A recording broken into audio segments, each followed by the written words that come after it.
Bowyer, a man with more than 20 years flying experience under his wing, so to speak, saw something extraordinary which later made those headlines as he flew at 4,000 feet near Guernsey. And so did quite a few of his passengers, and so did the pilot of another aircraft that was flying nearby, flying over Sark. And Captain Bowyer is here now to tell his story.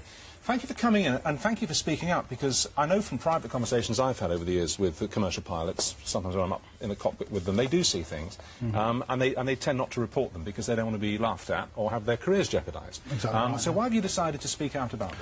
Well, I didn't actually decide to speak out at all. Actually, the press asked the company, which I work for, would I mind doing an interview, and the company, being quite a forward-thinking firm, had no objection. In fact, pretty much actively encouraged it. So that's how it happened, really. Well, how did the press get hold of it then? Did passengers? I don't know. I really don't know. You weren't the only person who saw this phenomenon, that's right. were you? There were some passengers who saw it, and also another pilot. Yes. Simultaneously. Well, look, we've got an artist's impression that we knocked up here this afternoon on our computer paint box.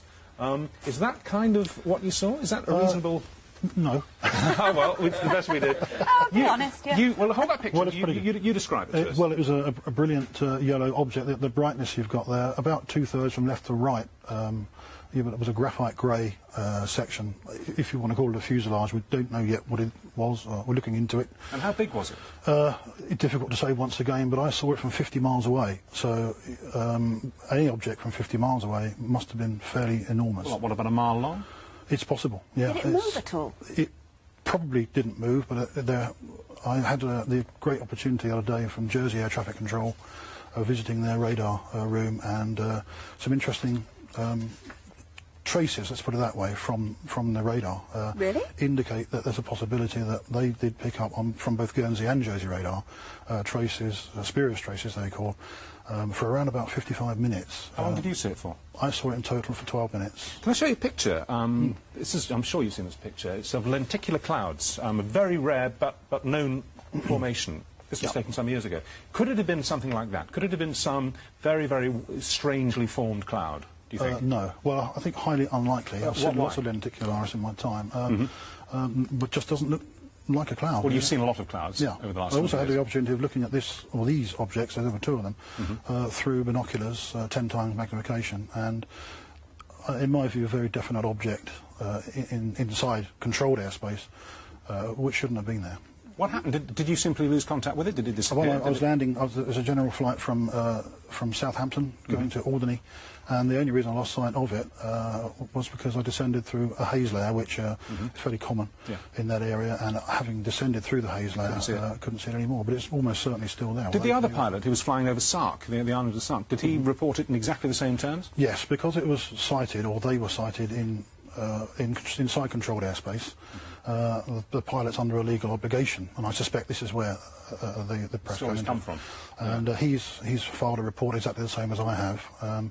Well, let's show you a couple of pictures from the UFO file books. These are genuine UFOs in the sense that no one's ever been able to explain what they are, but they happen. They're not fakes. Well, that's over New Mexico. That's very similar to the sort of thing that I saw, Well, and my passengers. That was famously I haven't seen taken over New Mexico in 1957, and it's not a cloud. That much we do know. I don't know what it is, but it's not a cloud. Not a cloud. Analysis showed that it wasn't a cloud, but they don't know what it was, hence UFO. This is one from Russia in 1989. Again, analysis shows it's a genuine object. It's not a cloud. There is a cloud above it, a faint one, but that object is not a cloud. Again, is that something... well, I'd say the object I saw was a very brilliant yellow much brighter colour. than that. Yeah, much brighter. It's emitting light. Good. It was emitting. You think it was emitting light? Well, there was cloud above it, and all the way down to Guernsey. And, so it couldn't have been reflecting sunlight. Well, that was what I first thought before I looked at it through the binoculars. That there's a lot of vineries called greenhouses in Guernsey, and the sun may have been reflecting from one of these vineries to the aircraft. You often see them in France as well, on the way down to the Channel Islands, and because the aircraft moves position and these reflections are fixed in place, they often disappear. They always disappear. This one didn't disappear; it just stayed stationary. If you had to take an instinctive guess, and I'm saying it's guess, so I'm not asking for professionals, because how could you possibly know? Would you say that it was something of this planet or something from outer space? Extremely difficult. I mean, I think a few years ago you interviewed Dr. David Clark on a very similar sort of thing. Did, yeah. About 4 years ago. I spoke to him today. He's in charge of a team that's looking into this at the moment. I have been asked a question by the press, and my simple answer was, I don't think it's from around here. I can't speculate any further than that. But there is some information which is now being looked at, and hopefully better come back one day and give you an answer to this. But at the moment, it's an unknown. When you fly now, I mean, do you have a sort of slightly heightened awareness of what may be going on around you?